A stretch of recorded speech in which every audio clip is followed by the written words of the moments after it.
តុលាបានខ្ចីខ្ញុំ2 លានរៀលដើម្បីទិញឡានជិះបន្ទាប់ពីបងប្អូនហៅជាសម្លេងរួចហើយបងប្អូនចុចត្រួយខាងក្រោយវានឹងទៅ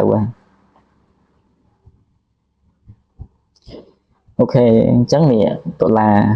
លាជាគុណបំណុលហើយគាត់ខ្ចី2 លានហើយគោលបំណងគឺទិញឡានជិះអញ្ចឹងយើងអត់ហត់នឹងទៅតែសេឬក៏វាយអីមួយទេយើងគ្រាន់តែ voice ជាសម្លេងគឺ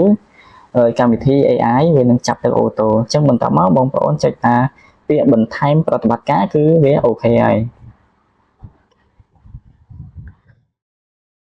បាទសូមស្វាគមន៍មកកម្មវិធី Duck Nature អញ្ចឹងមុននឹងខ្ញុំរៀបរាប់ពីការប្រើប្រាស់កម្មវិធីនេះខ្ញុំចង់ឲ្យអ្នកដឹងពីអត្ថប្រយោជន៍មួយចំនួននៃកម្មវិធីដែលបានរៀបចំឡើងដោយកូនខ្មែរខាងលើនេះអញ្ចឹងកម្មវិធី Duck Nature នេះគឺមានអត្ថប្រយោជន៍សម្រាប់ម្ចាស់បំណុលនិងគុណបំណុលដើម្បីកត់ត្រាក្នុងការជំពាក់ប្រាក់គ្នាឬក៏សងគ្នាដោយមិនមានការផន់ច្រឡំជាពិសេសមួយវិញទៀតសម្រាប់បងប្អូនប្រកបអាជីវកម្មលក់ដូរមិនថាអ្នកចងការប្រាក់តាមផ្សារតាមភូមិក៏អាចប្រើប្រាស់កម្មវិធីនេះបានដូចគ្នាអញ្ចឹងអត្ថប្រយោជន៍ដែលខ្ញុំបានរៀបរាប់ខាងលើនេះខ្ញុំសង្ឃឹមថាបងប្អូនយកទៅប្រើប្រាស់គិតជាប្រយោជន៍សម្រាប់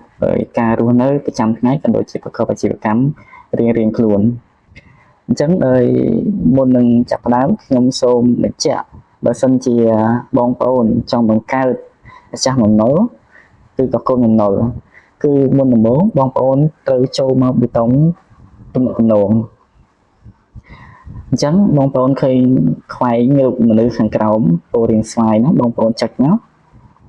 អញ្ចឹងបងប្អូនអាចវាយថាឈ្មោះគាត់ឈ្មោះអីគាត់ឈ្មោះសុងហើយលេខទូរស័ព្ទ096ខ្ញុំចេះដាក់សិនទេ9696 3ហើយគាត់រស់នៅភូមិណាភូមិដាក់ភូមិតាកុកហើយបើសិនជាបងប្អូនដឹងថាលេខទូរស័ព្ទហ្នឹងគាត់ប្រើ Telegram បងប្អូនក៏អាចដាក់ Telegram គាត់ជាមួយនឹងផងដែរ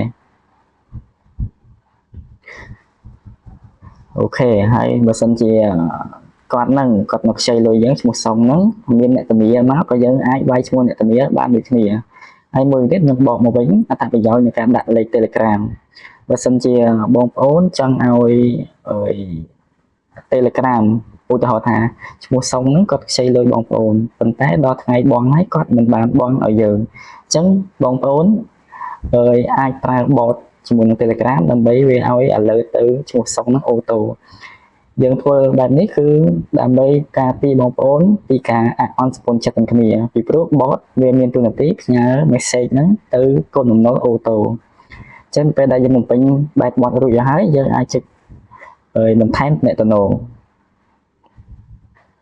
អញ្ចឹងឈ្មោះសុងហ្នឹងគាត់មានហើយនៅខាងលើហ្នឹងអញ្ចឹងជំហានបន្តបងប្អូនចង់ដឹងច្បាស់ទៀតថាតើការចុះឲ្យគាត់ខ្ចីលុយហ្នឹងចុះដោយរបៀបណាអញ្ចឹងបងប្អូនចូលមកទំព័រដើមវិញ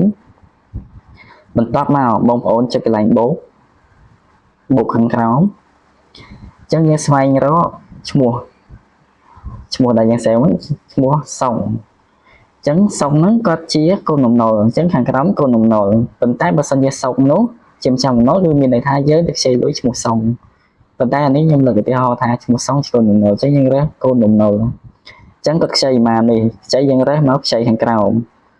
បន្តមកចំនួនទឹកប្រាក់គាត់ខ្ចីជាខ្មែរ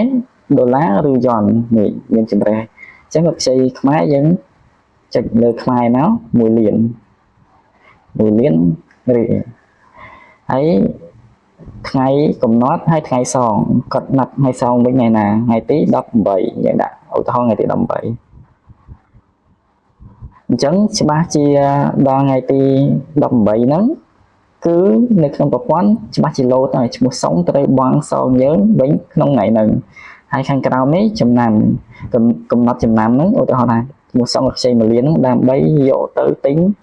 ម៉ូតូអញ្ចឹងយើងណូតមកទិញម៉ូតូ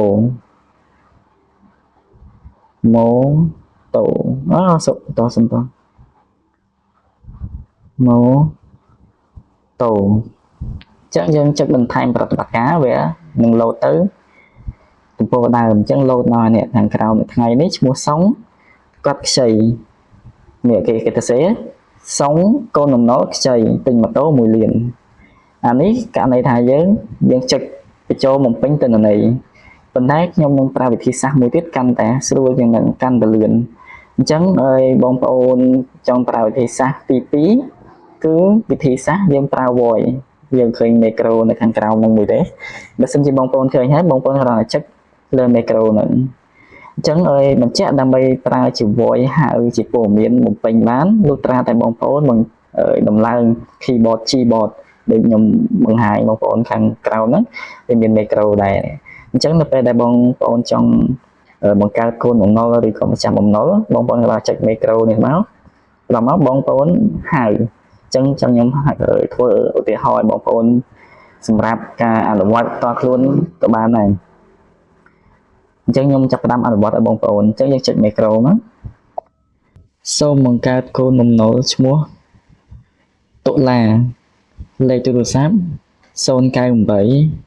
855 ដែលរស់នៅភូមិសំរោងតកុកឃុំសំរោងក្នុងស្រុកឯកភ្នំខេត្តបាត់ដំបងលេខ Telegram គឺដូចលេខទូរស័ព្ទខាងលើនេះបន្ទាប់ពីបងប្អូនបញ្ចូលទិន្នន័យឲ្យបងប្អូនចុចព្រួយខាងក្រោយទៅវានឹងទៅបំពេញ form ទំនាក់ទំនងឲ្យហើយ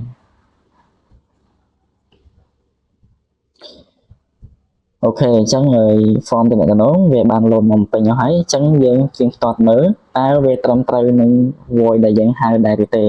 ញ្ចឹងពាក្យខ្លះក៏វាចាប់បានល្អពាក្យមួយចំនួនក៏មិនសូវជាល្អមកដែរឧទាហរណ៍ថាភូមិនេះជាដើមអញ្ចឹងសំរោងតាកុកប៉ុន្តែវាបានជួយសម្រួលយើងមួយភាគធំដែរអញ្ចឹងនៅពេលដែលយើងហៅហើយយើងអាចចុចបន្ថែមទំនាក់ទំនងចឹងរូបជាការស្រេចបញ្ជាក់ឲ្យសម្រាប់រូប profile យើងអាចដាក់បានដូចគ្នាឧទាហរណ៍ដុល្លារនេះយើងចុចទៅលើ profile គាត់មកអក្សរតហ្នឹងមកវា load ឲ្យយើងដាក់រូបកូនបំណុលឬក៏ម្ចាស់បំណុលបានដូចគ្នាហើយមួយវិញទៀតសម្រាប់ព័ត៌មានខាងក្រោមយើងអាចកែប្រែបានយើងអាចហៅទូរស័ព្ទ direct ទៅក៏បានដែរអញ្ចឹងខ្ញុំបង្កើតចង់បង្ហាញពីរបៀបបង្កើតតើកូនបំណុលយើងធ្វើម៉េចអាមិញយើងបង្កើតទំនាក់ទំនងលក្ខណៈថាដូចយើងបង្កើតហើយយើង save លេខទូរស័ព្ទក្នុងហ្នឹងហើយមួយទៀតព្រួញពណ៌បៃតងបាញ់ទៅបាញ់មកហ្នឹងបើសិនជាយើងចុចលើហ្នឹងគឺវាស្មើនឹងលេខទូរស័ព្ទដែលយើង save នៅក្នុងទូរស័ព្ទយើងស្រាប់មានប៉ុន្មានគឺវា load ចូលមកក្នុងហ្នឹងអូតូទាំងអស់តោះអញ្ចឹងឲ្យខ្ញុំសូមបង្ហាញពីការបង្កើតឬក៏ចុះបញ្ជីពាក់ព័ន្ធជាមួយនឹងកូនបំណុលអញ្ចឹងមុនហ្នឹងយើងបានបង្កើតឈ្មោះតុលារួចហើយអញ្ចឹងដើម្បីឲ្យតុលាខ្ចីយើងអាចចុចបូកនេះក៏បានដូចខ្ញុំបញ្ជាក់ពីមុនបូកហើយយើងរើសមកដូចគ្នាប៉ុន្តែខ្ញុំចង់បង្ហាញពីវិធីសាស្ត្រងាយស្រួលកាន់តែស្រួលជាងមុនទៀតអញ្ចឹងបងប្អូនគ្រាន់តែចុចនឹង macro ដូចគ្នាហើយបងប្អូនហៅទិន្នន័យជីបន្ទាប់ពីបងប្អូនហៅជាសំឡេងរួចហើយបងប្អូនចុចត្រួយខាងក្រោយវានឹងទៅអូខេអញ្ចឹងនេះដុល្លារជាកូនបំណុលហើយគាត់ខ្ចី2 លានហើយកូនបំណងគឺទិញឡានជិះអញ្ចឹងយើងអត់ហត់នឹងទៅឲ្យតែសេឬក៏វាយអីមួយទេយើងគ្រាន់តែ voice ជាសំឡេងគឺកម្មវិធី AI វានឹងចាប់ទៅអូតូអញ្ចឹងបន្តមកបងប្អូនចុចថាពាក្យបន្ថែមប្រតិបត្តិការគឺវាអូខេហើយ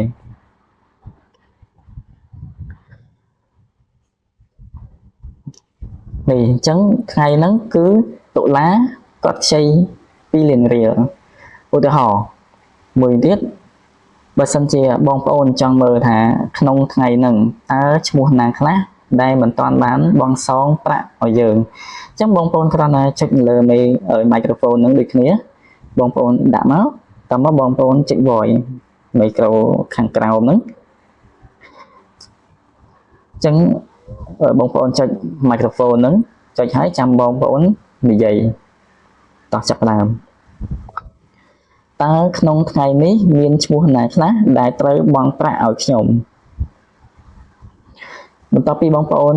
ហៅជាពាក្យទៅហើយគឺ AI វានឹងទៅរកហើយទិន្នន័យដែលឈ្មោះណាខ្លះដែលត្រូវបង់ប្រាក់ហើយនឹងខកខានបង់ឲ្យយើង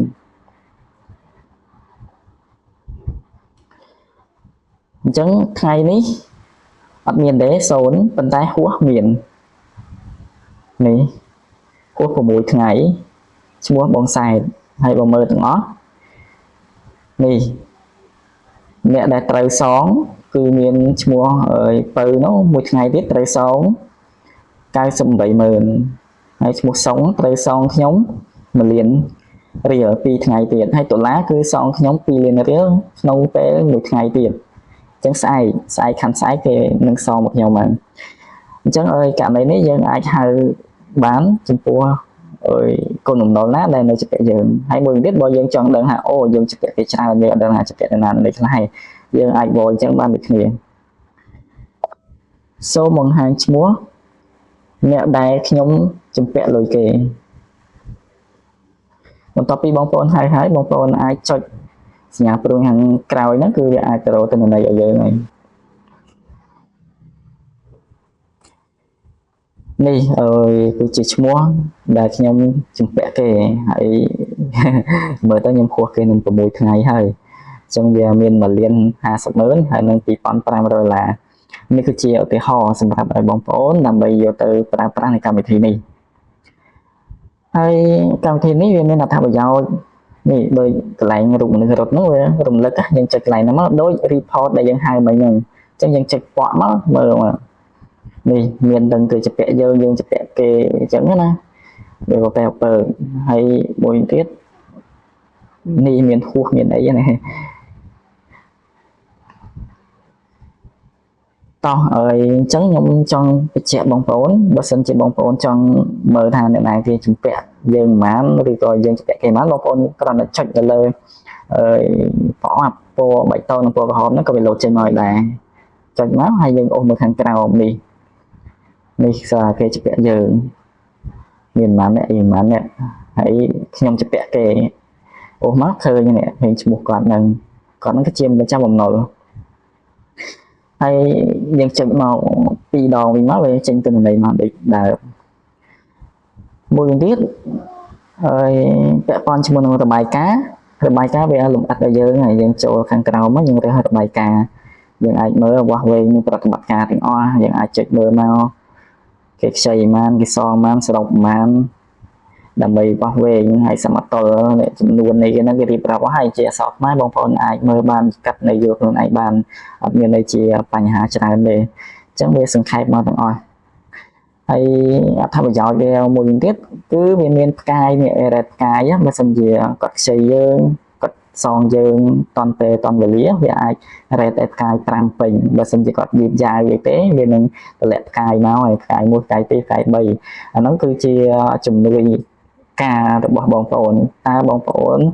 សម្រាប់ចិត្តឲ្យបុគ្គលម្នាក់ហ្នឹងគាត់នឹងខ្ចីលុយយើងទៀតដែរទេបើសិនជាគាត់ផ្កាយមួយបងប្អូនគួរតែយកចិត្តទុកដាក់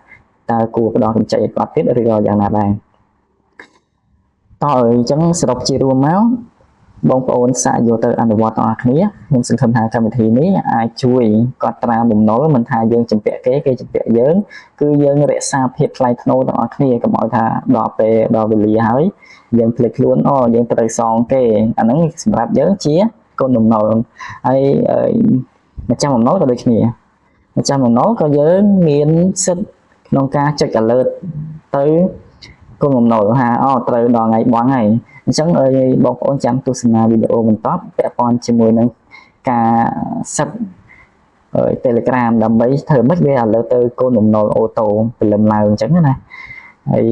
ជាចុងក្រោយខ្ញុំសូមអរគុណបងប្អូនដែលបានចូលមកមើលទស្សនានៃកម្មវិធី Debt Manager គឺជាកម្មវិធីគ្រប់គ្រងបំណុលដែលផលិតឡើងដោយកូនខ្មែរផ្ទាល់បាទសូមអរគុណ